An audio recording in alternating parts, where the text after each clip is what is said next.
30 बच्चों की पहचान हुई है और बच्चे और भी मुझे लगता है मिलेंगे यहाँ पे।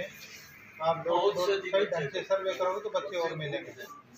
देखो कुछ एक बच्चे तो आगे आ जाते हैं, कुछ एक घर कुछ एक परिवार इस बात को मानने के लिए तैयार भी नहीं है कि हमारा बच्चा नशे की लत में है क्या। तैयार नहीं होता और तैयार न होना उनकी मजबूरी भी है। अगर कोई बच्चा नशे की लत में है और इस चीज़ की पब्लिसिटी हो जाती है तो बड़ी समस्या खड़ी हो जाती है। अगर कोई आदमी ये बात गुप्त रखना चाहे तो गुप्त रख लो, मैं हम किसी की पब्लिसिटी करके राजी नहीं। ये बच्चों के नाम है, ये भी हम गुप्त रखेंगे, ये किसी को नहीं दिखाएंगे। नाम किसी को नाम बताते, नाम कभी रिकॉर्ड में चढ़ाते, कोई रिकॉर्ड नहीं रहता। हमारा मकसद ये है कि उन बच्चों की पहचान करके उन बच्चों को बताना, जागरूक करना कि भाई ये बीमारी है नशे की लत और इसका इलाज करवा दो, इलाज हो जाएगा। एक रास्ते पर डालना हमारा काम है, बताना हमारा काम। हमें ये भी पता है कि एक बार दवाई दिलवाने से नशे की लत नहीं छूटती, परंतु हमारा काम उनको सही राह पर लगाना है। आगे राह पर लगाना उनका, उनके घर वालों का काम है। दूसरी बात, पुलिस का काम नशे में पड़े बच्चों को नशे की दवाई देना, दवाई दिलवाना पुलिस का काम नहीं है, ये काम है हेल्थ डिपार्टमेंट का। हमारे जो एडीजीपी सर हैं हिसार मंडल के, श्रीकांत यादव जी, वो एक उच्च कोटि के अधिकारी हैं, समाज सेवी। जिलों में भी 3-3, 4-4 आदमी की टीम लगाई और उनकी ड्यूटी लगाई कि ऐसे बच्चों की तुम पहचान करो जो बच्चे नशे की लत में पड़े हुए। ये शुरुआत उनने इसलिए की है कि पुलिस पहले क्या करती थी या अब भी कर रही है, जो नशे के तस्कर थे उनको पकड़ने का काम करती है। ये तस्कर पकड़ लिया, उसको सलाखों में पीछे ठोक दिया, ये तस्कर पकड़ लिया, उसको सलाखों में पीछे। परंतु लगातार काम कर रही है और नशे की ना ही तो तस्करों में कमी आई और ना ही नशे की डिमांड में कमी आई।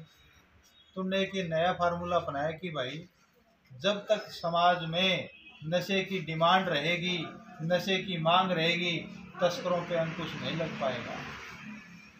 तस्कर तो कहीं कहीं से रास्ता निकाल लेगा। तस्कर नहीं निकाल लेगा तो जिस बच्चे को लत लग जाती है उसने से कहीं से लाना पड़ो, तो 20 किलोमीटर दूर जाना पड़ा, लेके आएगा, क्योंकि बीमारी ऐसी बनती है। तुमने ये शुरुआत की है कि जो बच्चे नशे की लत में पड़े हुए हैं उन बच्चों की पहचान करके और उन बच्चों की काउंसलिंग करो, उन बच्चों के घर वालों को भी समझाओ और उनको दवाई दिलवाओ, उनको पता चल जाए, दवाई दें और नशे की लत से बाहर आए, नशे की डिमांड में कमी आए। गाँव में कोई नशा कंज्यूम करने वाला, नशा लेने वाला ही नहीं बचेगा तो तस्कर क्या करेंगे? तस्कर अपने आप ही मर जाएंगे। पीछे कर लो, पीछे कर लो। ये ड्रग्स मुक्ति अभियान है, हमारे डीजीपी साहब ने इसको चला रखा है। उसी संग्राम आज हमारे बीच में हिसाब से हमारे डीजीपी साहब के प्रेस वो आपको संबोधित करेंगे, वो आपको जानकारी देंगे। प्लीज उनकी जानकारी प्राप्त करके और जो भी वो आपकी ड्यूटी समझें। उच्च कोटि का काम क्या है कि हम इस काम में लगे हैं कि जो लोग नशे की लत में पड़े हुए हैं, नशा सुल्फे का, गांजे का, हेरोइन का, चाहे शराब का, जो नशे की लत में पड़े हुए लोग हैं उन लोगों की हम सूची तैयार कर रहे हैं और सूची तैयार करके उन लोगों को जागरूक कर रहे हैं। क्या जागरूक कर रहे हैं? उन लोगों को हम ये बता रहे हैं कि भाई नशे की लत एक बीमारी है और इसका इलाज संभव है, डॉक्टरी इलाज संभव है। अगर इसको नशे की लत पड़ी हुई है तो आप इसको डॉक्टर के पास ले जाओ, इसका इलाज करवाओ, दवाई दिलवाओ, ठीक हो सकता है। और जिन लोगों को नशे की लत पड़ जाती है उसका इलाज करता है दिमाग का डॉक्टर। तो आप महिलाएं हैं, डोर टू डोर आप जाते हैं, सर्वे करते हैं। आज 2 प्रकार की बीमारियां हैं। एक बीमारी तो है शारीरिक बीमारी, हार होना, पेट दर्द होना, कुछ भी होना, शारीरिक बीमारी तो सबको पता चलता है। एक बीमारी और है, वो बीमारी है मानसिक बीमारी, जो किसी को दिखाई नहीं देती, जो दिमाग की तरह अंदर ही अंदर खाई जाती है और वो सबसे खतरनाक। बाकी बीमारी तो दिखाई देती है, दिमाग की बीमारी किसी को दिखाई नहीं देती। दिमाग की बीमारी के क्या लक्षण है, कैसे पता चलेगा इसको दिमाग की बीमारी? आदमी को मानसिक तकलीफ होती है, मानसिक बीमारी होती है, उसको गुस्सा बहुत आता है, छोटी छोटी बात पर गुस्सा आता है, छोटी छोटी बात पर लड़ने को तैयार रहता है, उसको किसी की बातें अच्छी नहीं लगती, वो बेचैन रहता है, एकांत में रहता है, उदास रहता है, हताश रहता है, काम करने का मन नहीं करता, और क्या, और वो किसी पे शक करता है, किसी पे संदेह करता है, रात को नींद नहीं आती, फालतू की चिंता करता है, फालतू के विचार दिमाग में घूमते रहते हैं। कि हमारे देश में 90% लोग मानसिक बीमारी के बारे में जागरूक नहीं है। अब आप आंगनवाड़ी वर्कर हैं, दूसरी बात आप ये बता सकते हो कि नशे की लत में चला गया बच्चा, तो कोई बड़ी बात नहीं, नशे की लत एक बीमारी है, इसका इलाज हो जाएगा।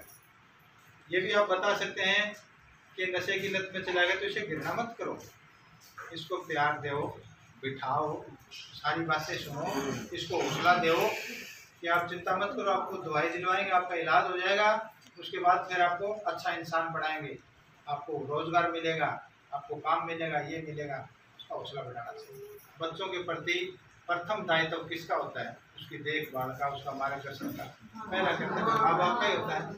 परंतु आजकल माँ बाप अपने दायित्व को भूल चुके हैं, वो ठीक ढंग से अपने बच्चों की ना ही तो परवरिश करते, ना ही उनका मार्गदर्शन करते। आप जब गांव में जाते हो, जो भी गांव के लोग हैं, महिलाएं, उनको बताओ, बच्चों देखो, जैसा भारती जी ने बताया था, आज 2-3 बड़ी समस्याएं हमारे सामने, हमारे समाज के सामने, हमारे सामने, आप सबके सामने 2-3 बड़ी समस्याएं। पहली समस्या, आज समाज में फैलती ड्रग की लत, नशे की लत, बहुत सारे लोग, बहुत सारे युवा नशे की लत में फंसते जा रहे हैं। दूसरी समस्या, हमारी सड़कों पे लापरवाही, सड़कों पे बहुत से लोग, बहुत से युवा लापरवाही करते हैं और हमारे बहुत से लोग मरते हैं। एक साल में अपने हरियाणा में एक साल में लगभग 5000 घरों के चिराग बुझते हैं, 5000 लोग रोड एक्सीडेंट में मरते हैं। एक दिन की एवरेज है 13 से 14 लोग हर रोज रोड एक्सीडेंट में मरते हैं। रोड मरने का कारण क्या है? सड़क दुर्घटनाओं का कारण क्या है? लापरवाही भी है, और लापरवाही में मुख्य है तेज रफ्तार। 70% एक्सीडेंट तेज रफ्तार से करते हैं। ठीक। और चौथी समस्या है हिंसा। आज भी हमारे लोग, समाज के लोग लड़ते हैं, झगड़ते हैं, किसी पे कमेंट करते हैं, किसी पे जाति पाति के नाम से कमेंट करते हैं, किसी का अपमान करते हैं। क्या आज लड़ाई झगड़े का ज़माना है? आज लड़ाई झगड़े का ज़माना नहीं है बच्चों, लड़ाई झगड़े का ज़माना बहुत पीछे जा रही है। आज ज़माना है समता का, बराबरी का, एक दूसरे के सम्मान का, भाईचारे का, पढ़ाई का, विकास का, आगे बढ़ने। तो 3-4 समस्याएं हमने बताई बेटे। सबसे बड़ी समस्या, पहली समस्या कौन सी थी? नशे की समस्या थी। नशा तो पहले भी लोग करते थे, परंतु आज ये बड़ी चुनौती क्यों बनी है?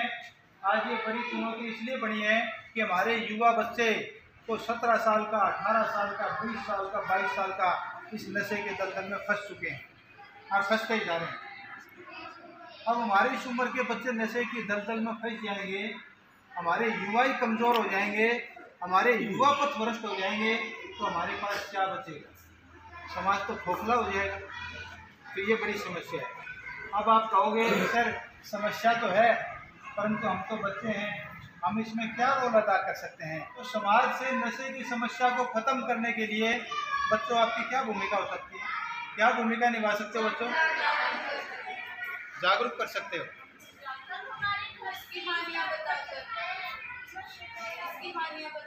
हानियाँ बताया कर सकते हैं। बेटी ने क्या बताया?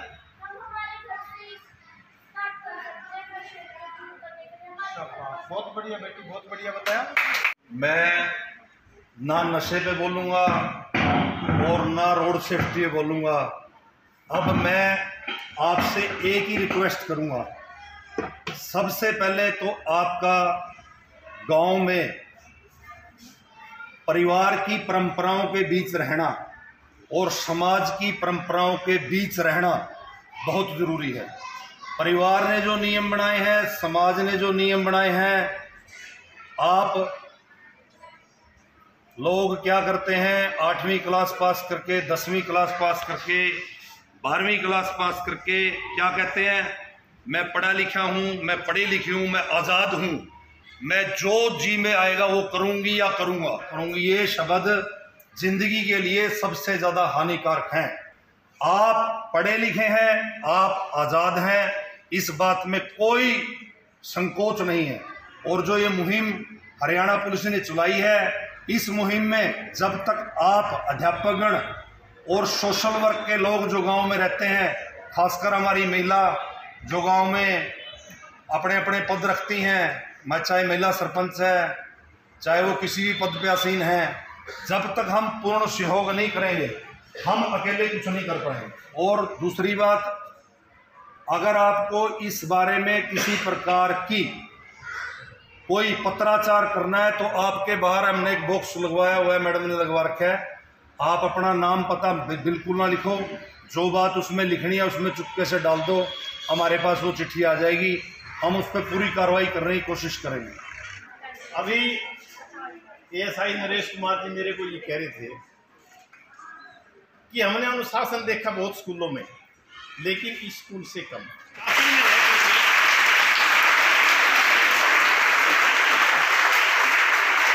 बेटा, आपने अनुशासन में रह करके शालीन व्यवहार के साथ एक आदर्श श्रोता का परिचय दिया, इसके लिए आपका बहुत बहुत धन्यवाद। और जोर की